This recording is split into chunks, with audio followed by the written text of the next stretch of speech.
Қайырмес емес Қыздар инновациялық академиясы авиамодели үйірмесінің 8-ші сынып оқушысы Ерболова Бадырет.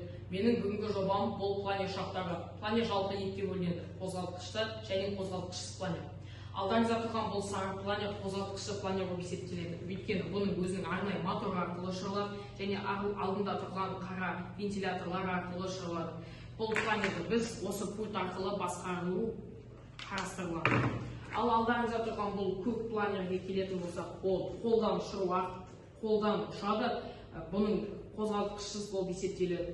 Мен осы планер ұшақтарын ағаш, фанер, рейка және тағы да басқа ағаш қалдықтарын өңдей отыра жасадым. Бұның сырты көл қаптайтын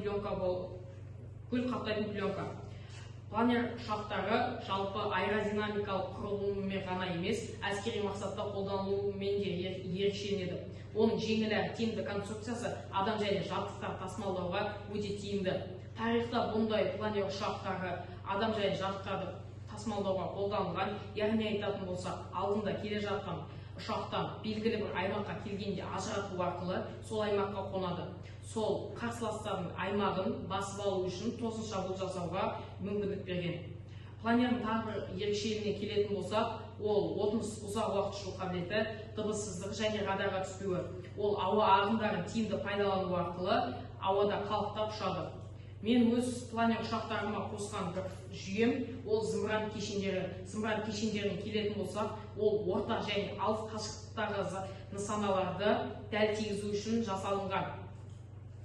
Яғни айтатын болсақ, осы планер ұшақтардың қанаттарының астында баллистикалық ракеталар жасырынады. Сол баллистикалық ракеталар белгілі бір нысанаға көздегеннен кейін, сол баллистикалық ракеталар қосылып, сол жерге дәл тигізу үшін жасалынған. Зымырандық кешендер функциясы қорғаныс және шабуыл шетінде де жақсы рөл атқарады.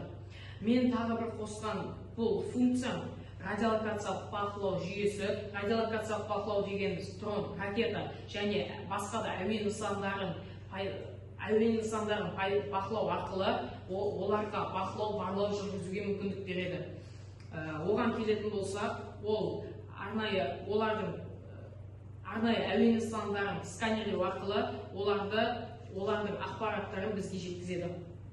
Мен өз жобамды қорытындылай келе, планердің тиімділігі, дыбыссыз ұзақ уақыт ұшуы, ауа ағындарын тиімді пайдалануы, жанармай керек жоқтығы және зымыран кешендері мен радиолокациялық бақылау қосылған планерлердің тиімділігі туралы айттым. Менің мақсатым осы планер ұшақтарын болашақта пайдаланса.